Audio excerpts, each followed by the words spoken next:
Hi guys, thanks very much for joining me.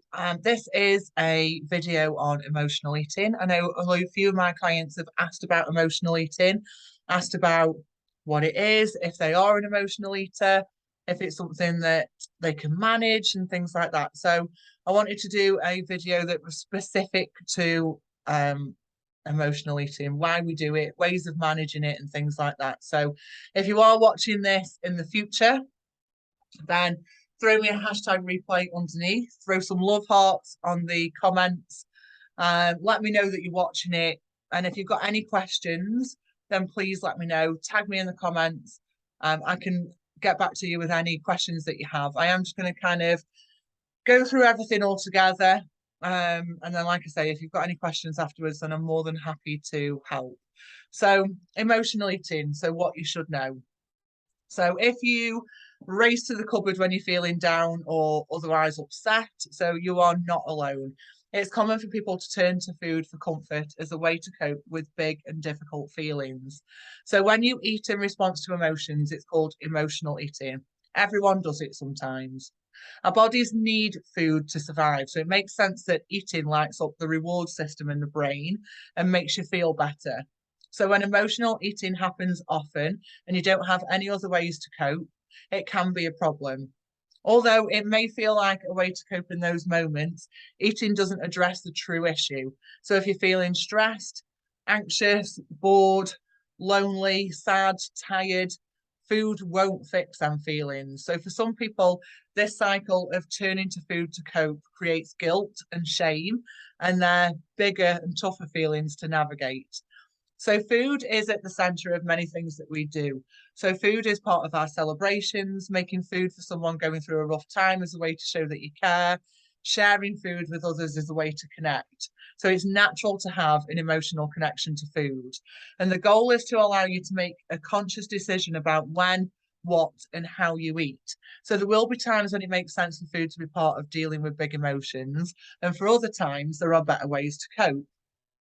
So, what causes someone to eat because of their emotions? So, almost anything can trigger a desire to eat. So, common external reasons for emotional eating may include work stress, financial worries, health issues, relationship struggles, and also people who follow restricted diets or have a history of dieting are more likely to emotionally eat.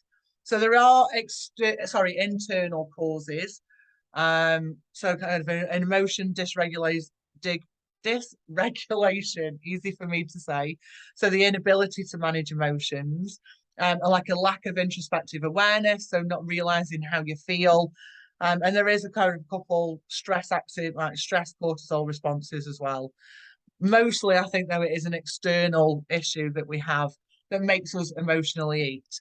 So it's often an automatic behavior, and the more that food is used to cope, the more established the habit becomes. So, is emotional eating an eating disorder?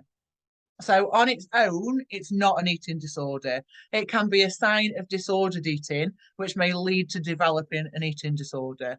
So, disordered eating can include being very rigid with food choices, labeling foods as good and bad, or a sin, as some mainstream diets might call it, frequent dieting or food restriction. So, often eating in response to emotions rather than physical hunger, irregular meal timing, obsessive thoughts about food that start to interfere with the rest of your life, and feelings of guilt or shame after eating foods that you view as unhealthy, which I think a lot of you would be able to resonate with. So, according to the Academy of Nutrition and Dietetics, eating disorders are diagnosed when a person's eating behaviours meet a certain criteria. So, many people who have disordered eating behaviours but don't meet the criteria for an eating disorder. So you don't need to be diagnosed with an eating disorder to seek help. If you do deserve to have a good relationship for food, but if you think that you've got disordered eating behaviours, speak with a kind of a mental health professional, registered dietitian, and obviously, me as a nutrition coach, I'll do as much as I can to help you. So why do we pick food? So there are many reasons why eating becomes a way to cope. So difficult emotions may lead to a feeling of emptiness or like an emotional void. And eating releases dopamine. So dopamine is a brain chemical that makes us feel good. So we also develop habits and routines with food. So if you always eat when you're stressed, you might reach for food at the first sign of stress without even realizing it. So on top of that, food is legal and we can get it absolutely everywhere. So messages and images about food can increase your feeling of hunger. And I feel like that's a problem because I know when people say that they're an alcoholic, they can cut alcohol out and never have to have it again. But when you've got an eating disorder or a problem with disordered eating, then unfortunately you still have to eat. So, well, it's not unfortunately, we have to eat. So it's really difficult to change your emotions with it. So, emotional hunger versus physical hunger. So, humans must eat to live, which is what I've just said. So, it's natural to need food and to desire certain tastes or textures. And you may wonder how to tell the difference between emotional and physical hunger cues. So, it can be tricky, and sometimes it is a combination of both. So, if you haven't eaten for several hours or generally don't eat enough in the day, you're more likely to experience emotional eating. So here are some clues to help you tell the difference. So a physical hunger develops slowly over time. Um, you can feel the sensation of fullness and take it as a cue to stop eating. And it kind of ties to the last time that you ate as well. So emotional hunger comes on very suddenly. You don't notice whether you're full and it doesn't prevent you from wanting to eat anymore. And it's triggered by the need for comfort or soothing. So, how to know if you're an emotional eater? So, people who experience emotional eating may feel out of control around certain foods, an urge to eat when they feel powerful emotions, an urge to eat even when they're not physically hungry, and they feel like food calms them or rewards them in some way. So, I've listed kind of a few ways to how I would advise a client to help stop emotional eating. So there's a couple of ones to go through. So the first one that I always tell them to do is to start an emotion diary. So the more you understand your habits, the better. So eating in response to emotion can happen automatically. And the more you understand about how you feel when you do certain things, the better your chance of changing it. So try to keep a record of those times when you eat but you're not physically hungry. Make a note of what was happening, how you were feeling, any emotions that you noticed when you got the urge to eat. You may also want to include a place to write down what you did. Did you eat right away? Did you wait a few minutes? Did you do something to distract yourself?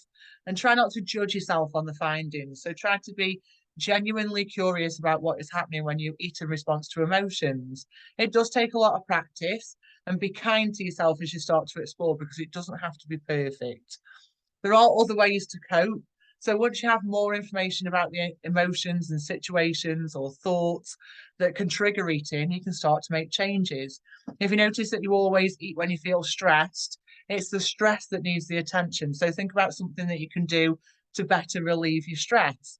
If you notice that you eat when you're bored, it's managing your boredom that's the problem. So what else could you do to fill your time? So it takes time to practice and shift your mindset from reaching for food to engaging in other activities.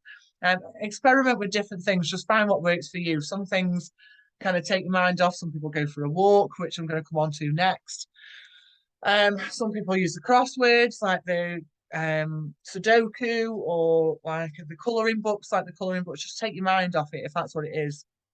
They help as well. So obviously a PT like me needs to recommend that you move your body. So it can be a powerful way to manage your stress and anxiety. It helps reduce the level of stress hormones in your body and it releases endorphins to give your mood a boost. So an exercise routine can help manage underlying emotional triggers for eating. So it doesn't have to be intense. If you're not currently active, just consider doing a 5-minute walk or some gentle stretching and notice how this makes you feel. So there might be some extra benefit to doing mindfulness movements like yoga. People who routinely practice yoga report overall lower levels of stress and anxiety. So mindfulness has many benefits for mental health. It's shown to be a powerful way to manage anxiety and depression, and it's also been a way to show how to reduce stress eating.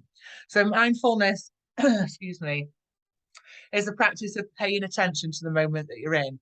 So if you find that stress or low mood or anxiety are triggers for your eating, then mindfulness practice may help. So kind of an example of a mindful practice. This is what I do when I practice mindfulness, and it really helps quieten my mind. I'm a massive overthinker, and sometimes my thoughts are going absolutely crazy, which could lead to me stress eating. So mindfulness has been a real good way for me to manage this. Sorry, I seem to be choking a little bit. So I sit quietly and I focus on my breath. So I purposefully breathe in through my nose and out through my mouth, not in any slower way than I would normally do, just breathe normally in through my nose and out through my mouth. If your mind starts to wander, take it back to the breath and concentrate on your breathing. So do a body scan. So notice any areas of tension and purposefully relax them. So I work my way up from my toes, up to my head, think about them and purposefully relax every part of you. So listen to a guided meditation. So I do listen to a guided meditation. Sometimes you can find them on YouTube. I'll listen to one before I go to sleep as well, because sometimes I overthink when I'm asleep before I go to sleep, and that really helps. And then for like anxiety and things like that is a really good thing to focus on the things around you. So name a few things that you can taste, smell, see, touch, hear. So, mindful eating is a way of eating that relies on internal cues to make decisions about food. So, mindful eating is an effective way to improve your relationship with food and is associated with psychological well-being. It's a way to fully experience the act of eating, and it encourages you to slow down, which I need to do, and be more aware of the food's appearance, smells, flavour, texture, sound. So mindful eating is about pausing before eating to fully explore what is needed at that moment. Is it food? If so, what type of food? And if it's not food, what will meet this need? Again, like with everything, it takes patience and time to learn to be a mindful eater. So if it's something that you want to learn more about, then obviously working with us helps. Um, we have experience with mindful and intuitive eating, and I do have kind of ways to help that if you're more interested in. There's a really good book actually that I read that was called The Joy of Half a Cookie. And that really helps with mindful eating. I will put a link in the comments below, just so if that's something that you want to check out, then you can do. So making sure that you get enough to eat is another one. So we all know that emotional and physical hunger can be very different things, as I outlined earlier, but making sure that you are getting enough to eat is an important background habit. So our brains are wired to make sure that we eat enough for survival. So you may notice that you get more cravings later on in the day if that you haven't eaten enough that day. That's normally what I tell people, that if you've been snacking later on, it's normally because you haven't eaten enough during the day. So many people find that eating a variety of foods with their meals is the most of their meals, not with their meals, is the most satisfying. You can experiment to see what meals are the most filling for you. So you often find that people who are physically hungry during the day add more protein will make help. And then obviously that's what I tell all of you. 30% of your calories should come from protein. Protein sources are obviously meat, poultry, fish, seafood, eggs, dairy products, soy, tofu, tempeh, beans, lentils, nuts, seeds, things like that. So notice your appetite. So if you've been off and on diets for much of your life, then it can be hard to tune into your hunger and fullness cues. So it can take some practice to start to notice what physical hunger and fullness actually feels like. So being aware of physical hunger cues can help you notice when you're eating for emotional reasons. So some signs of physical hunger include like stomach rumbling, feeling lightheaded or shaky, a drop in energy level, difficulty focusing, changes in mood, increase in thoughts about food.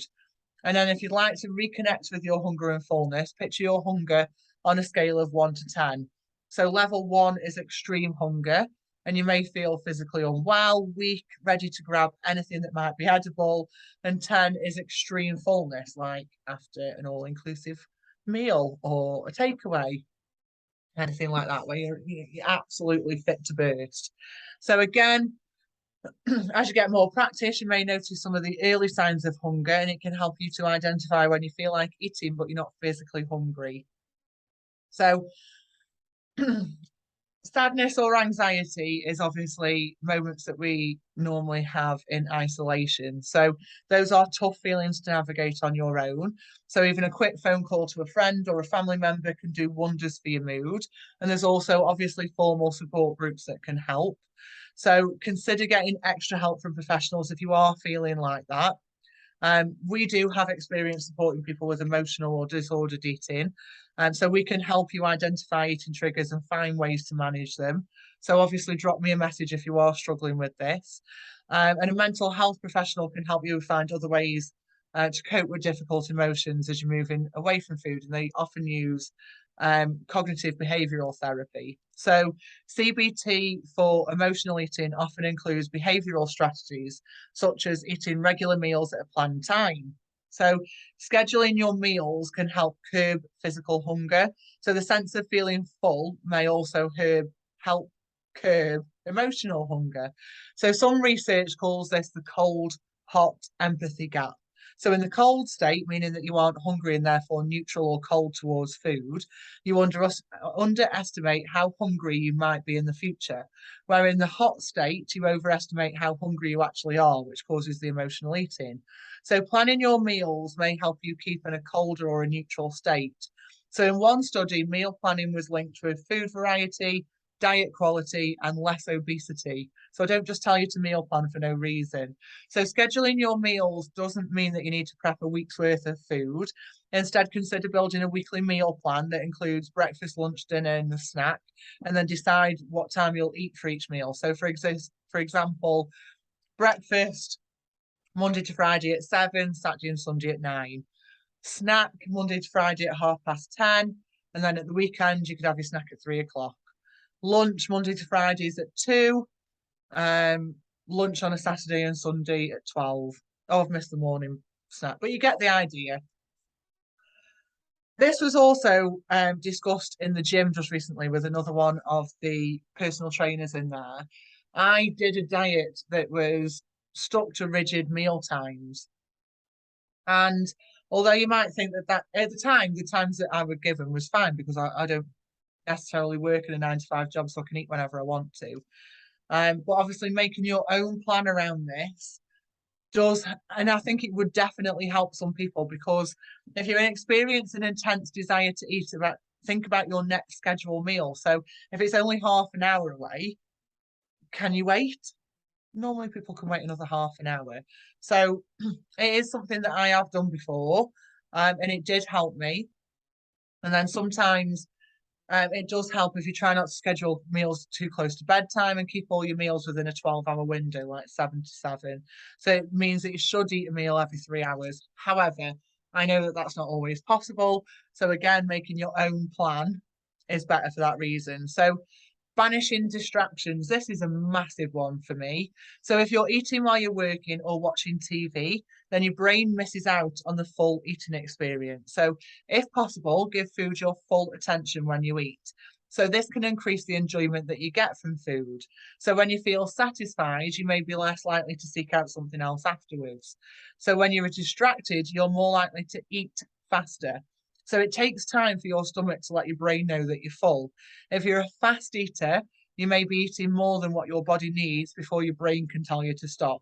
So this could be due to conditioning similar to kind of Pavlov's dog. So one behavioral strategy mental health professionals use to cope with this conditioning is stimulus control.